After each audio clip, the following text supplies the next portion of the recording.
just as he went and spilled beer on the carpet. "She's out and about," I said. "I bet she is," Chippy laughed. "What do you mean by that?" I asked. "Shopping, innit? Cash burning a hole in her pocket and all that. Like every woman on match day, innit?" Chippy answered. And Chippy knew about women. And after all the sordid details he told us, we knew it all. Graham Henry wasn't listening to all this. And he just yawned, his mouth expanded like the jaws of death. Scarier than getting an eye tackle, that is. Either way, this cat didn't care about women or rugby. "This cat ain't no rugby fan," I said. "I don't know, I tried to do right by him, scrum by life, club rugby and all that, but he ain't no tidy rugby fan." "What do you expect?" we said. "His name's too English for rugby, innit? You want to name him something proper Welsh." Chippy nodded along in silent agreement. So I cleared my throat to put on my best chattel voice. "Graham Henry, I re-christening Leah Benny," shouted Reese.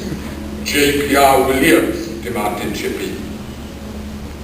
"Barra brief," I said finally. And in that moment, we were sure we saw the cat's almond-shaped eyes turn into the shape of oval rugby balls. Mind you, not even Barra could get into the pre-match build-up. "Soft," Percy whispered. Matilda started. "Did you speak, Mr. Walter Hayward?" He was on his knee before her instantly, her hand in his. "Soft," he repeated. "What light through yonder window breaks?" Matilda glowed with the romance of the words she knew so well. "It is the east," she continued for him, breathless. "Matilda is the sun," Percy said. He kissed her dainty fingers. "You know your Shakespeare," she said, proprietarily removing her fingers from the eager, poetic lips. I'm impressed, Mr. Fulton. Call me Percy, my love," he said. She leapt to her feet, pushing past him. "Is this wise, Mr. Fulton Hayward, to be so forward, to declare your love without reason, based solely upon a look over the dinner table?"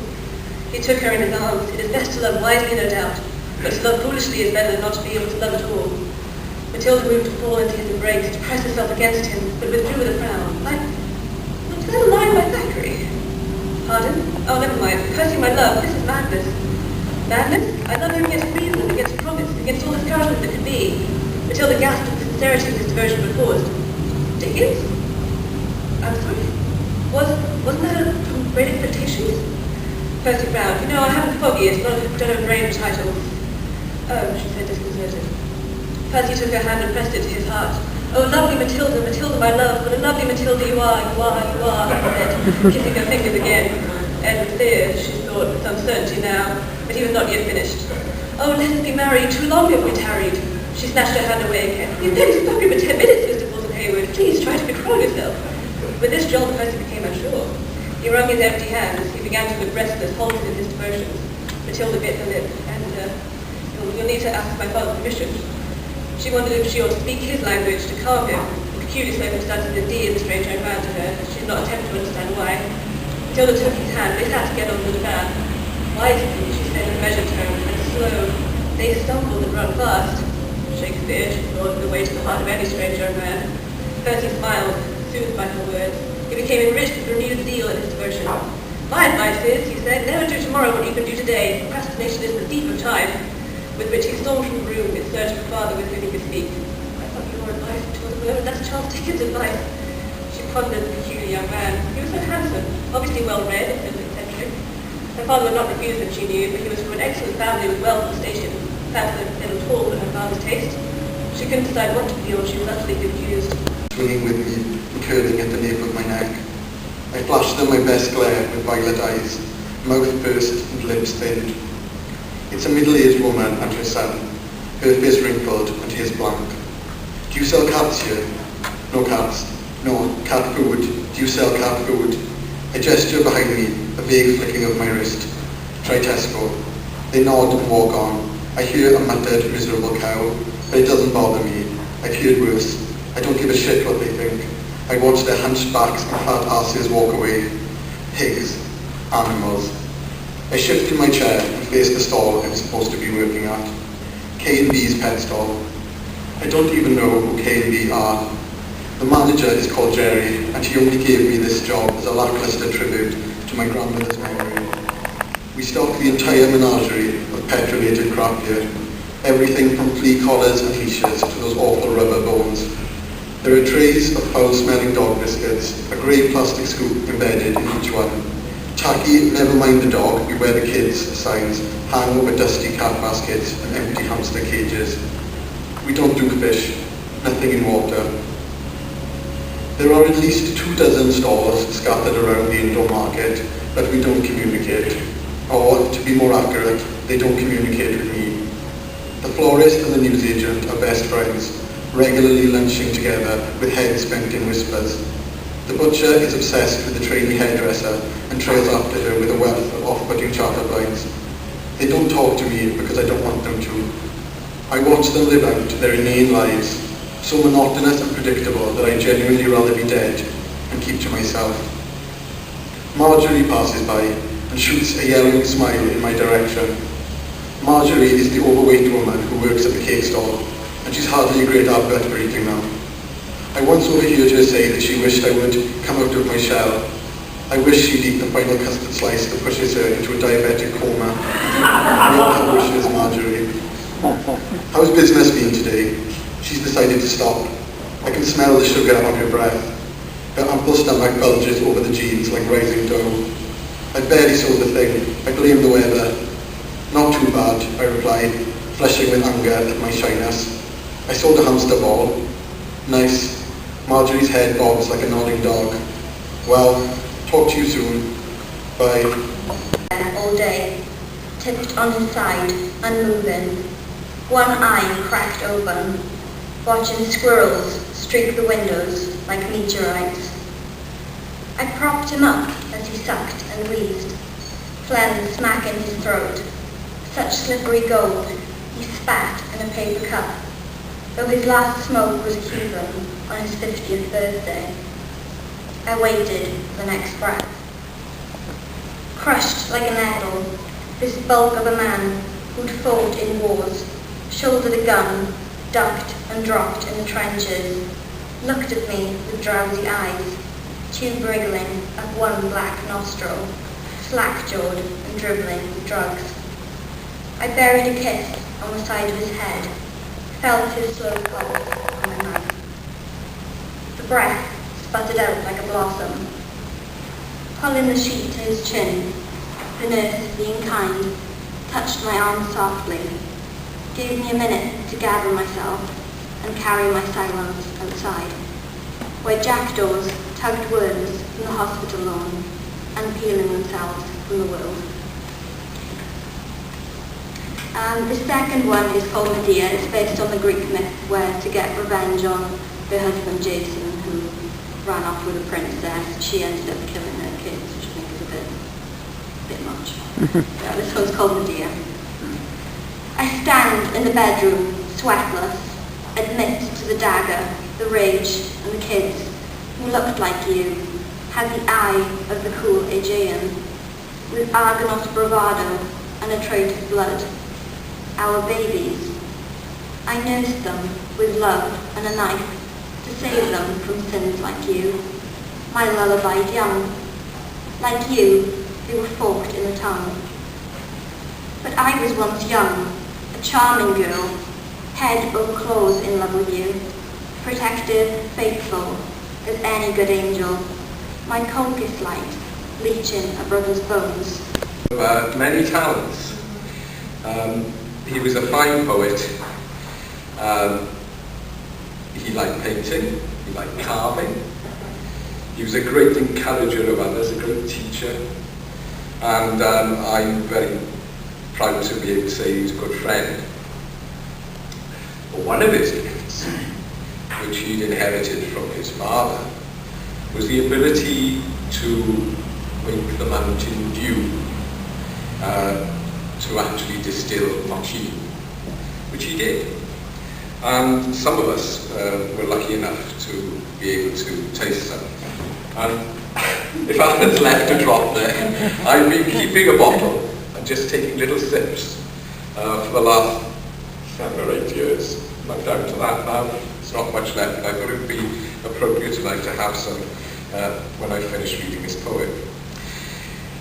Nigel Jenkins, I won't talk about Nigel at great length because, again, he was a man who I had great admiration for, and again was lucky enough to be able to call a friend.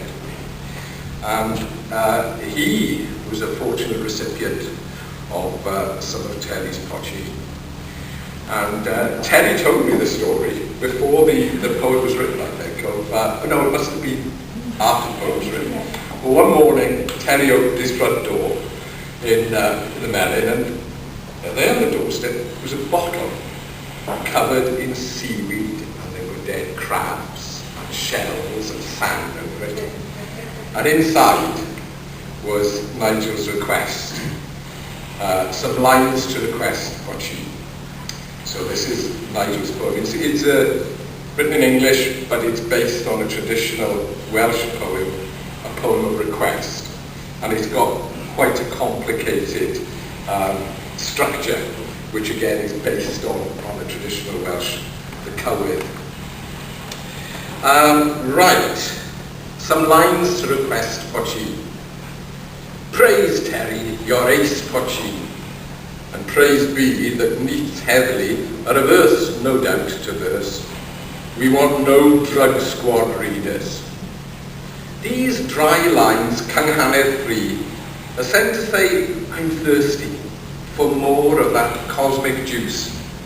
Spiritless bars are no use, which by the time I finish this will have passed to the fish of Swansea Bay. The bottle ready to ferry this stroll across to Melyn Cruthen's Spirit Maker, #1. Ice on fire. You're the poet of where the contentions meet.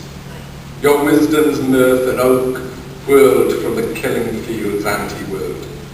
And your pained hands outlaw love, for love's the world's afraid of.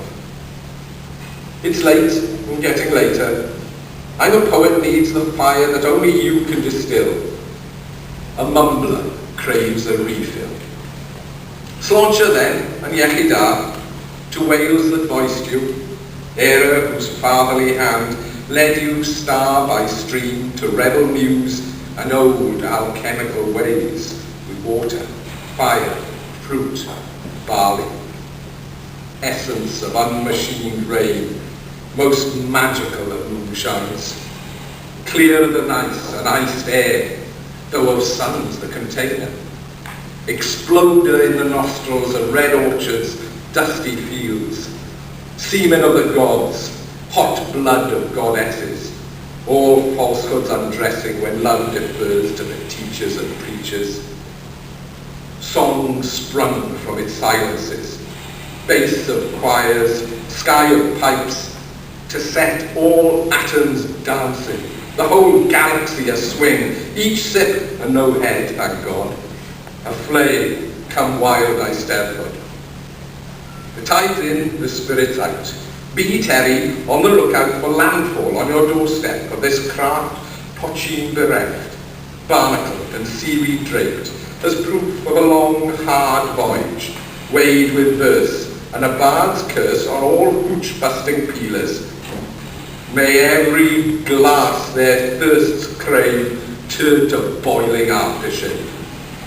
Here's a hope. This plea finds you stocked enough with cosmic brew to save you from my drunk's hell by filling full this vessel.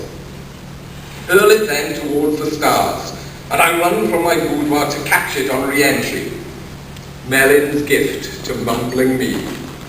So pour tear the nectar in, that's sure to set me writing. Light a went on this windbag, full cynghanedd yng Ngymraeg. First and last I'll drink to you, friend, bard, and oaken guru. Your spirit spells revival. May your still be never still.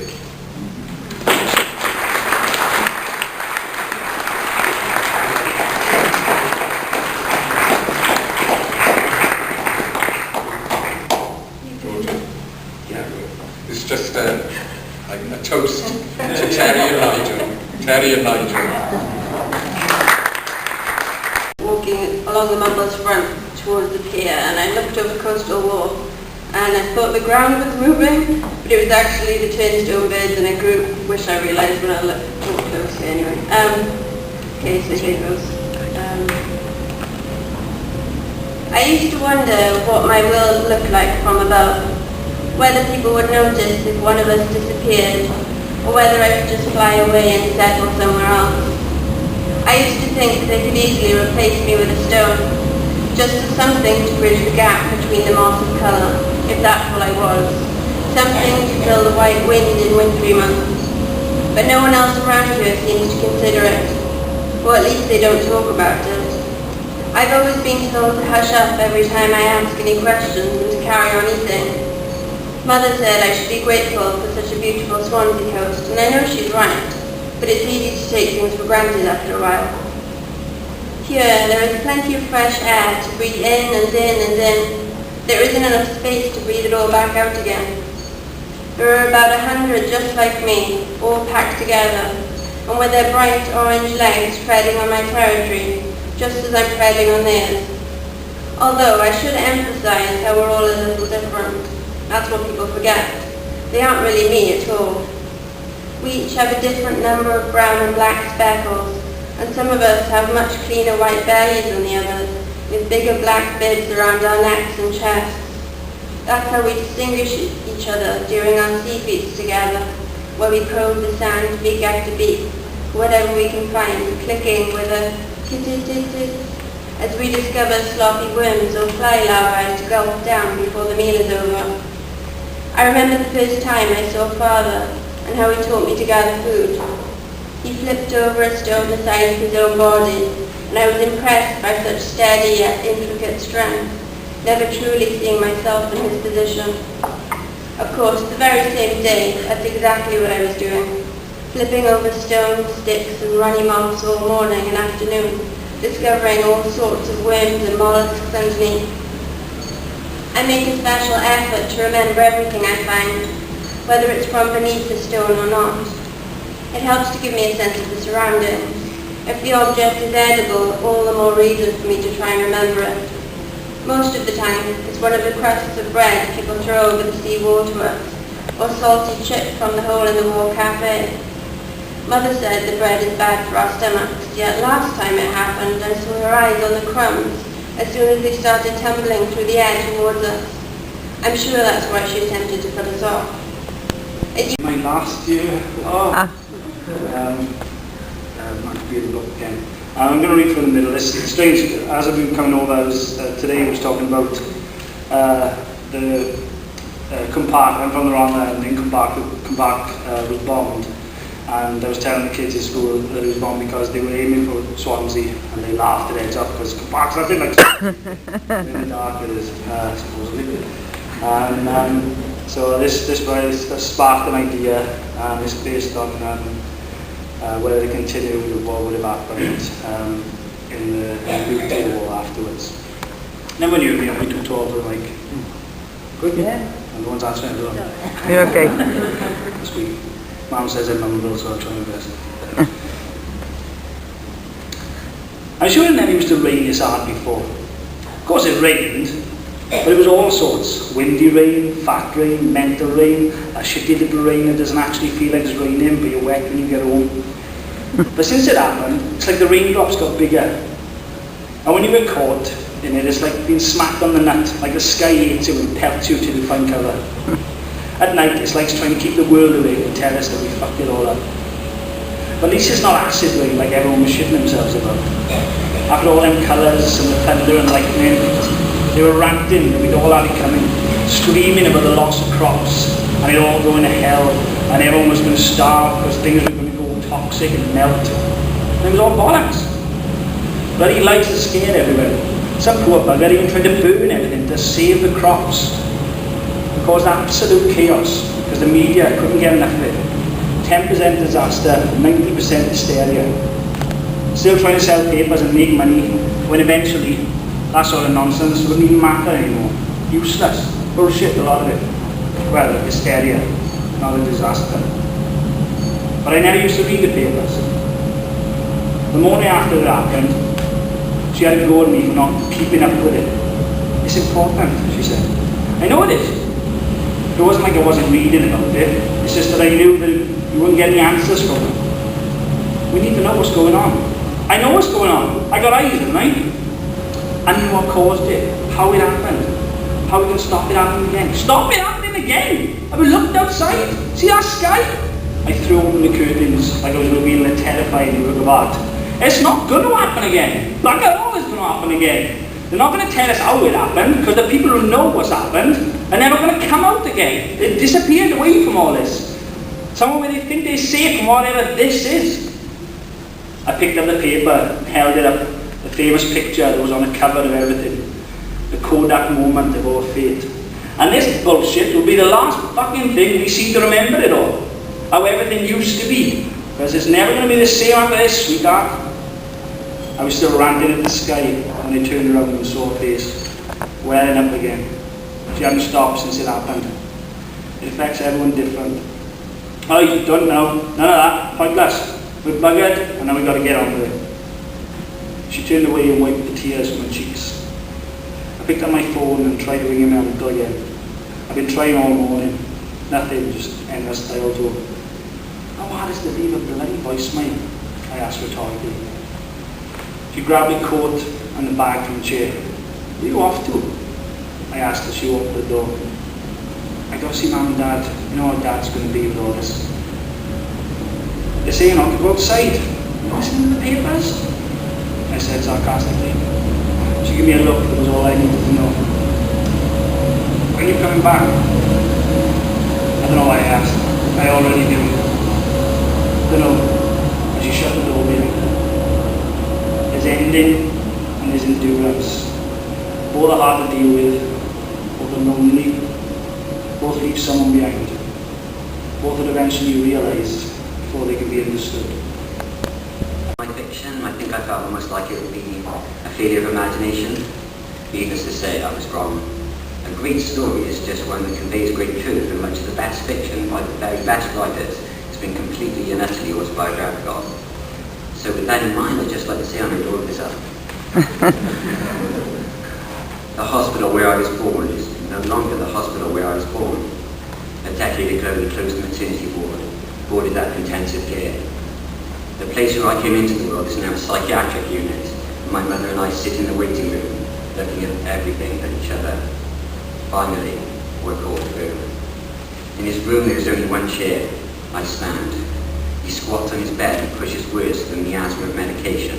Little things like food and staff, the schedule. The room is too small. He is too small. In 6 months his paunch is evaporated along with his string muscle, leaving a skeleton spray can pink. I need a cigarette. The stench of hospital seems abruptly thick, tangible. My father coughs. The door shakes the hallway behind me as I run. In the summer of '61, for his 30th birthday, my father asked for a Fender Telecaster. He's grown the hair, he just needs the guitar. Tearing off the paper, he looks for the plug. The mains lead. It's an electric guitar, right? So where's the plug? Where's the speaker? 6 years later, that guitar, he's playing it live to the nation on the Victor Spinetti show. A friend and I wait hours in the tipping, sluicing rain. Finally, the dealer arrives. The long trudge of the party is led beautifully by the ecstasy. The rain dries to a drizzle. For the first time in months, I feel light. On the way to the party room with Boris, he takes a pill and immediately throws it back up. Down on his haunches, he hooks a stick through the vomit, searching for the lumpy white blob to wash off and try again. Later, I light a Marlboro and talk. I talk about how he's been sick for months. I talk about how he can't eat or sleep, how he's tried everything. I talk about how one day when no one was home, he climbed out onto the roof and stood on the edge for 3.5 hours. A guy at the party, a Wiccan, does rituals, spells. If I give him a photograph, he says, he'll light candles and ask Gaia to supply healing energy. This is how he cured his girlfriend sarcoidosis, he says. It's more proactive than praying, he says. It works, he says. I'm not superstitious. I give him the photograph. In 1901, when Queen Victoria was dying and said Wales is the coal capital of the world, Giuseppe Spinetti was 1,200 miles across Europe from his hometown in Italy, with no idea that his grandson would emerge from the black dirt of Welsh mining and swagger into the national consciousness. Brandishing his newly won Tony Award, that grandson stars in all 3 Beatles films and gets handed his own chat show on the BBC. After 18 months of serious gigging up and down the valleys, my father's band had a break of their own. On January 11th, 1967, Amber Light played for Victor Spinetti live on national TV. 3 weeks later, the phone rings. He wants them back. Everyone knows that butterfly feeling you get when you're nervous.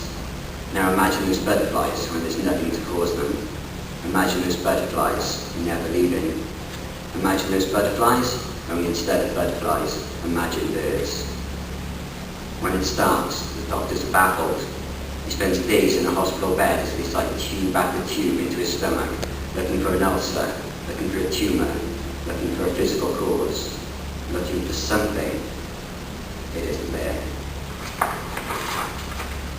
This is Mike, starting the show with it back to the audience, swinging round and sync with the opening chord. This is Mike's idea. The first time they try it, they'll greet with a roar from the female crowd members who stomp, giggle, scream. Mike is halfway through the second song before he realises his fly's undone. This is Roger. This Midnight Blue Transit, one with all the gear inside, it's his. He buys it out of the train causeway with his guitar still on board at the 3rd time that year. He figures, in the long run, the band will work out cheaper. And this is my father. When he starts grammar school, he skipped ahead a year. Lonely and isolated, he finds solace in music. He fails his O-levels. He doesn't care. He has a band. This is his band. This is Amber Light. Thank you. Down the other end of the bar, Jock is talking to some other old dude. Paul is collecting some glasses from around the pool table. The first thing he does after clocking me is look over to see if Katrin is looking or not, just like he did the last time. While walking over to the bar, he gives Katrin my best smile, trying to remember that even perfect tense like her still gets stinky armpits if they doesn't watch it. Hiya, love, I says. I see Jock got you working hard already then. She smiles and turns away as I ask for a pint of cider. As she's pouring, I guess flapping my gums with the old boy sat next to me. It's one of those midweek nights where it's busy enough to find someone to talk to, which looks good when Katrin looks over, but Eric's so busy there ain't a spare stool at the bar. When she comes over with the scrumpy, I cut the old boy off so I can talk to her again. Green suits you, I says, with a little move of the hand towards the t-shirt. Brings out the hazel in your eyes. You know you're doing well when her eyes linger for too long and she don't know where to look. And you know you're doing great when she smiles and looks away, then her eyes end up back where they were when they started on your face. Thank you, she says, in that up and down way that speaks past the valleys. She's just about to say something else when Paul walks over. He's wearing a green t-shirt and all, just like the one Katrin is wearing. But on him it clings too tight to his stomach and too loose to his other arms. You've got that skinny fat look, one that beanpole guys get when they pass the age, but they start putting on half a pound on their shoulders every year, and they put it on their bellies instead. When I says it though, he gives me an answer that's halfway between a grunt and some sort of acknowledgement. He makes no effort to hide the fact that he's only doing it because Katrin is there and he won't get any knickers by being a knobhead. Katrin asks the old boy if he wants another one, and she pours it without even looking up from the tap. It takes Paul an age to unstack his glasses and load them in the dishwasher. When he fucks off to fill up his basket again, Katrin comes back over. Teach me some Cymraeg, I says, for something to say. We go over the old routine, the one you'll know from where you find yourself blabbering with some French or Dutch or Spanish bird. I ask her how to say kiss, and we both laugh when I gets it wrong, even though any twat with half a sweet could say sus. Then I ask her how to say beautiful, and I says it sounds alphabetical when it comes out of her lips. We're not even into translating body parts when Paul comes back, and he ain't even sly about it when he starts to wipe down the clean bar. The old boy taps the rim of his glass for a topper, kind of like I does when I want Mother to make another cup of tea. Just to give Paul something to do, I ask him for a top of an oar. He pours a pint of cider like he's pouring a pint of... No, the bar. It takes him 2 minutes to plonk the juice in the glass, by which time I'm proper parched. By the time he's finished, Katrin's serving some other old boy. Paul leans against the backspace, his hands pressed into the wood as he hunches his shoulders. You can tell he ain't there for a combo, he's only staying so Katrin don't come over. So as a sweet, but it don't taste right. Paul is looking across at the students on their way out, but he can't hide what his peripherals are doing. Oh, Joff, I says, even though I ain't looking in his direction, clean your pipes or change the barrel. This tastes like a pint of bitter. I'll leave it there. Thank you. Interesting, not just typographically, but because of what it's about. What happens in the poem is that it's set in a woodwork class initially, and a woodwork class are set a project to make something. And what the group decide to make as a kind of gag on their teacher is a full-size coffin. So they make this in their woodwork class, which is a good enough idea, I think, for a poem. But then it gets better because football becomes involved, which is always an improvement. And they take the coffin, once they've made it, to a football match, and the coffin is there in the crowd. And what's interesting then is the way that people respond to this coffin being there in the crowd. The Grave of a Ground is set at a match between Port Vale and Crawley Town. It's probably the only poem in the history of the world to be set at a match between Port Vale and Crawley Town. There is sense in cemeteries and symmetry in gravestones. The cross is a puzzle of stations, but when I link the points I find flags, badges, shields, coffins. The workshop could be replanted with offcuts. Try oak, Mr. Williams grins. Stable for the table. He traces calloused fingertips on a spiderweb grave. Black ash is cheap and cheerless. He shows me how to saw odd angles so they sleep as snug as dovetails, then preaches to a class of my dedication, lathing late, sanding all spring. Diligence makes the best bookcase. He never asks to see my plans, discerns cabinet when I mumble casket. He signs a yellow slip so I can work through lunch, drawing, and etch 3 chalky white letters on the lid. Dad is in the head's office all afternoon, loudly warning my mother I'm macabre. He nods. She sobs, and my name is shadowed out from the school show brochures in thick marker.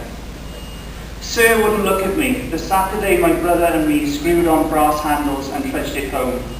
It was David's idea to take it to the stadium, prop it against the railway stand, to take turns stealing glances at the game, but men touched the casket like mourners as we passed, offering to shoulder the weight. A coffin is not as heavy as a death, said a voice outside the bull's head, and he lay a folded scarf inside the lid.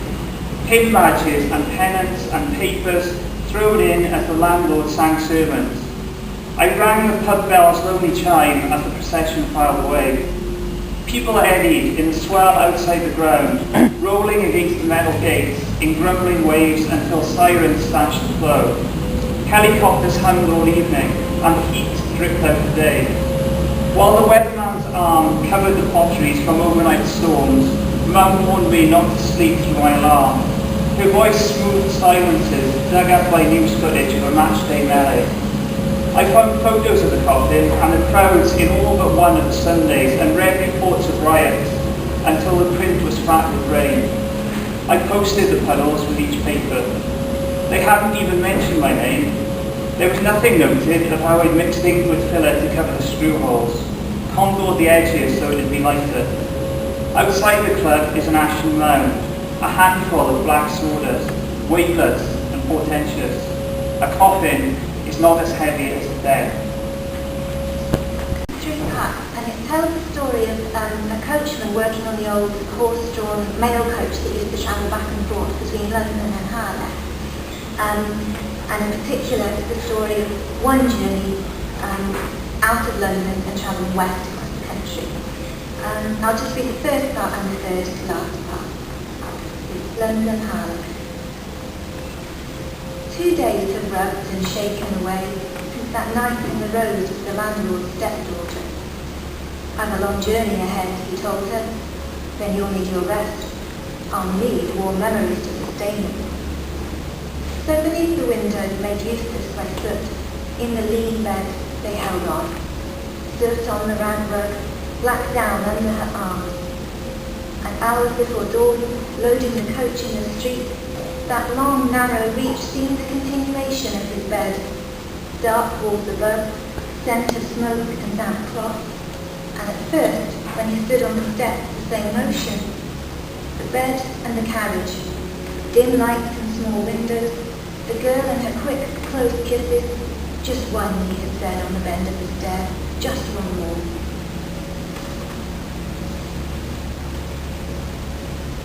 A knight in an inn on the marches, new horses. She lowered and loomed at his head. The mud grew worse and cold. His chapped fingers locked to the pole, steam hung over the horses, then the hills were russet and gold, hooves slow on the spindly bridge upon Gethin, and there, miles beyond, the faint blue swerve of the coast. At Dufferin on his way the two ancient tombs, naked of earth and spotted with lichen, crouched face to face in the field on the shin of the hill, turned their dark round mouths to each other, and took, as they had for 4,000 years, no heed of the mountains, roads, cities that rose up behind them, nor of the flashing ocean below. Thank you. Read a short speech she's written to go with the video. Sean's going to like this. Dear people, associates, poets and drunks. Sorry I can't be there tonight. I'm afraid I am stuck drinking beer in my Siberian Dhaka in my own private swimming pool in 40 degrees heat. I'd like to offer my mostly heartfelt, warm and gooey congratulations to Robert Jamie Anderson, Vaughan Titus Alwyn, and George Calwyn Idioms. I have no idea what you've written, but I'm sure it must be good. In place of my company, I have made a video especially for this award ceremony. It took many, many hours of slaving away and some pretty nifty technology to make it happen. I hope you enjoy it, and I hope you all have a wonderful evening. I will think of you as I soak up the Siberian sun. One more thing. I know the Terry Hetherington Awards are a fantastic way of giving a voice and some much needed dosh to struggling young writers. But I think it is especially nice that they keep giving the second prize to a big ginger hobbit. I don't know who they can mean by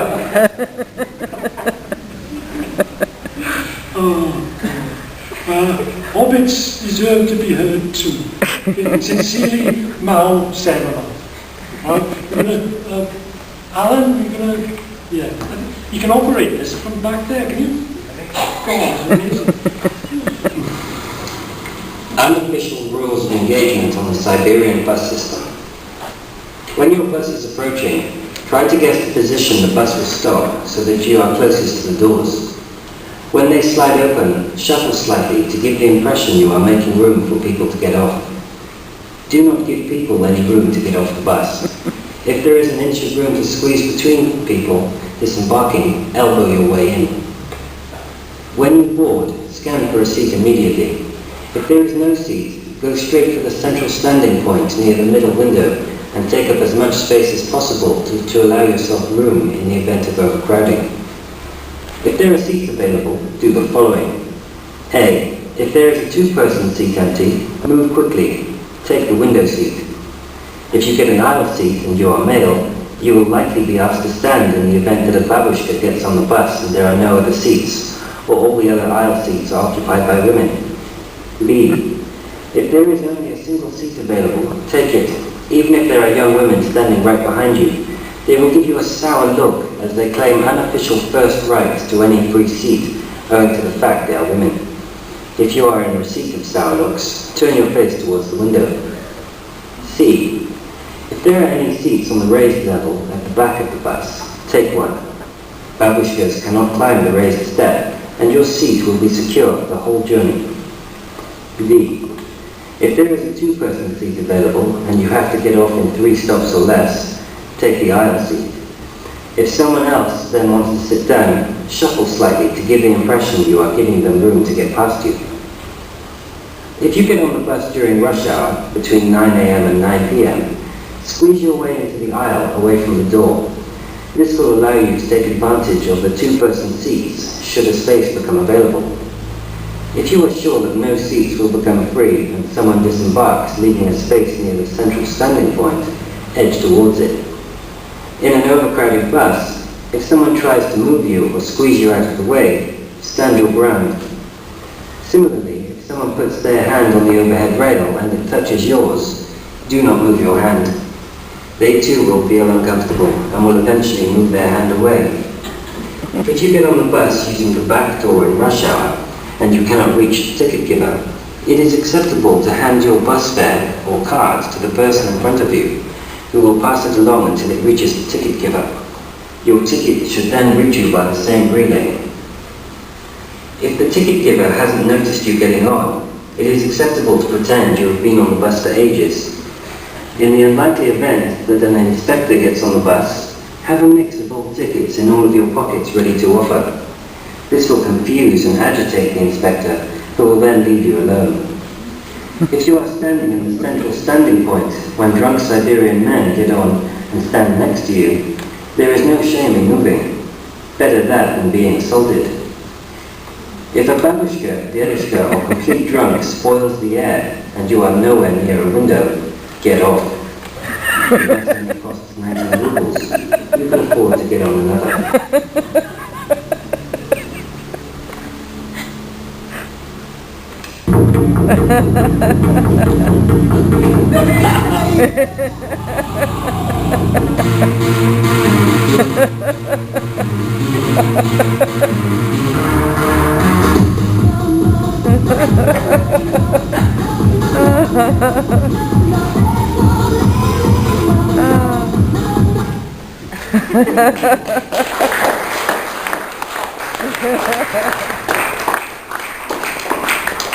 That's actually up to a few factors, probably.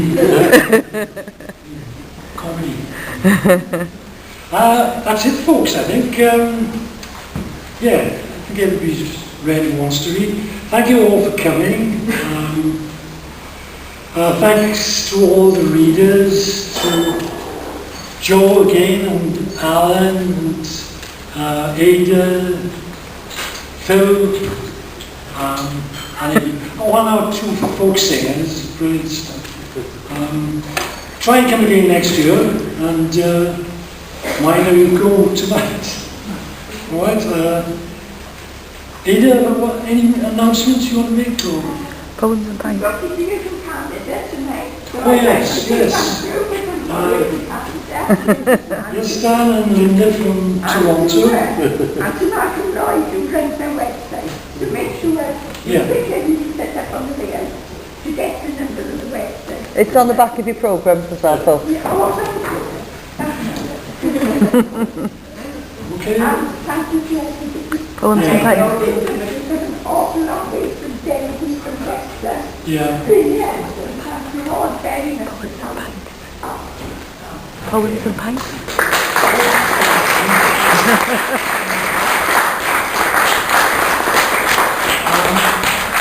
And if any of you are in Neath on the first Thursday of every month, we hold our Neath Poems and Pints evenings in the Cambrian camp in Britain Ferry, starting about 8 o'clock. Here's some good poetry. I'm clean on the fly by next year. Yes.